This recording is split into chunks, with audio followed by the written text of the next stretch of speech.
देखिए, हम विधानसभा के बाहर हैं, बजट सत्र चल रहा है और होली है कल। सर पहले तो होली मुबारक।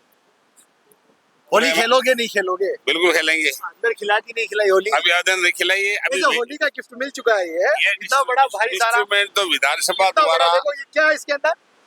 लैपटॉप है। लैपटॉप दिया गया है। लैपटॉप दिया गया किस हाँ। लिए?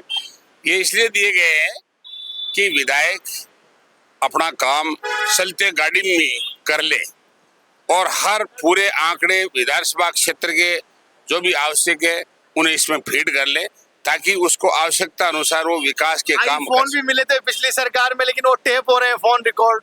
अब ऐसा है कि ये देखो, ये है कि टेक्निकल मामले हैं, ये तो चलते रहते हैं, लेकिन फिर भी ऐसी गुंजाइश बहुत कम है। अच्छा अच्छा। अब एक चीज बताइए, काफी तजुर्बा है आपको विधानसभा कार्यवाही का, और सबसे बड़ी बात है हंगामा मच रहा है विधानसभा में। कभी गतिरोध, कभी प्रश्नकाल का बहिष्कार। पक्ष कहता है कि ये सदन नहीं चलाना देना चाहते हैं, विपक्ष कहता है कि ये सवाल के जवाब प्रॉपर नहीं देते हैं। ये बात सही है कि हंगामा होता है, बहिर्गम भी होता है विपक्ष का।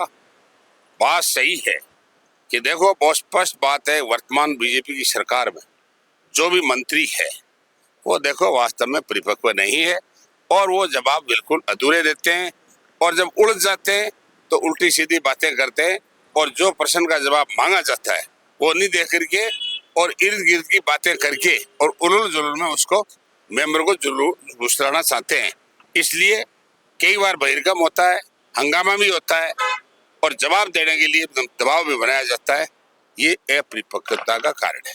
गोविंद सिंह डोटासरा कहते हैं कि पर्ची से सरकार बन जाती है, लेकिन मंत्री जोगाराम पटेल कहते हैं कि इधर से इनका किसी का फोन आता है तो सदन से वॉकआउट हो जाते हैं, और उधर से फोन आता है तो वापस सदन में चले जाते हैं।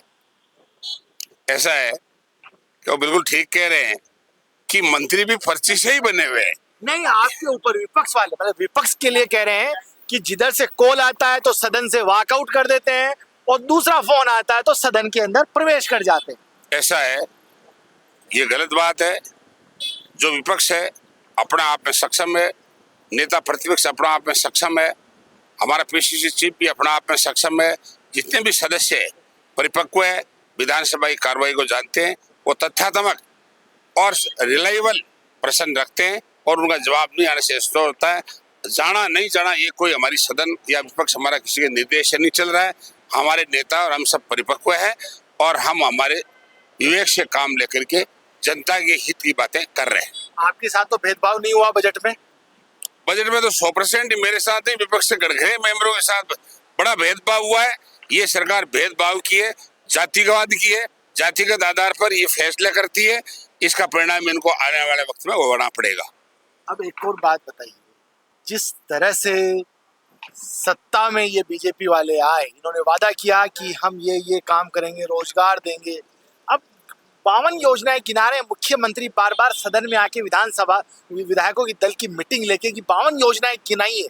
क्या आपको गिना रहे हैं वो सदन के अंदर उनके मंत्री की हम इन योजनाओं को क्रियान्वित कर दिया गया और इन योजनाओं से कुछ लाभ मिल गया है?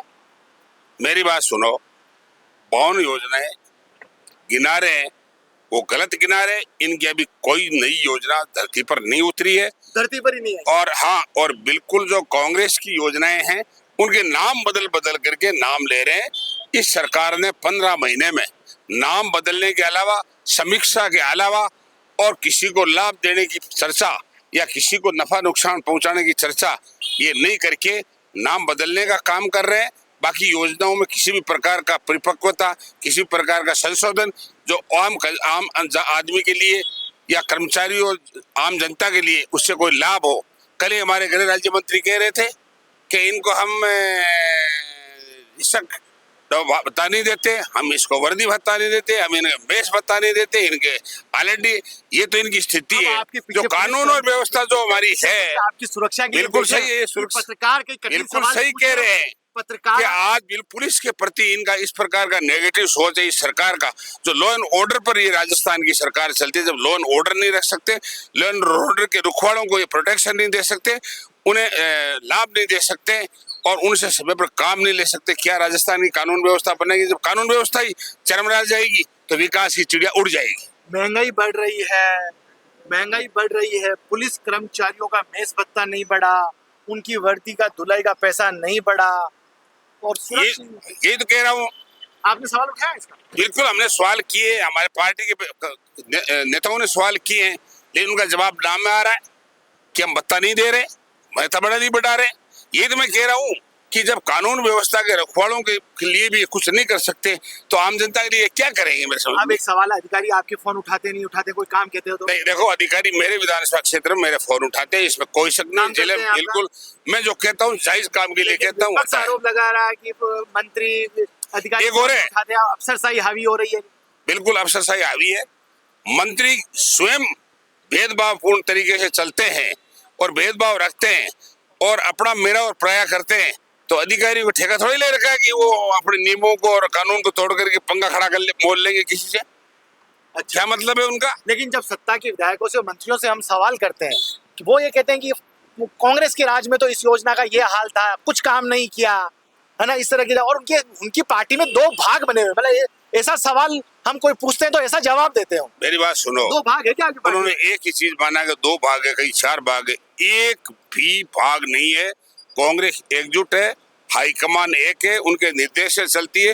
बीजेपी में जरूर 3-4 भाग है जो एक दूसरे को नीचा ऊंचा दिखा रहे हैं और मुख्यमंत्री जी की तरफ भी उनकी आंख है, इसमें कोई शक नहीं। इसलिए वो नाचूकियां बीजेपी में थोड़ा 4 भाग बने हुए हैं। ये मेरी बात सुन लो, ये बाहर के प्लेटफॉर्म पे भी है, आम जनता में चर्चा भी है, विधानसभा में भी कई बार देखने को मिलता है। धन्यवाद। बहुत बहुत शुक्रिया। होली मुबारक।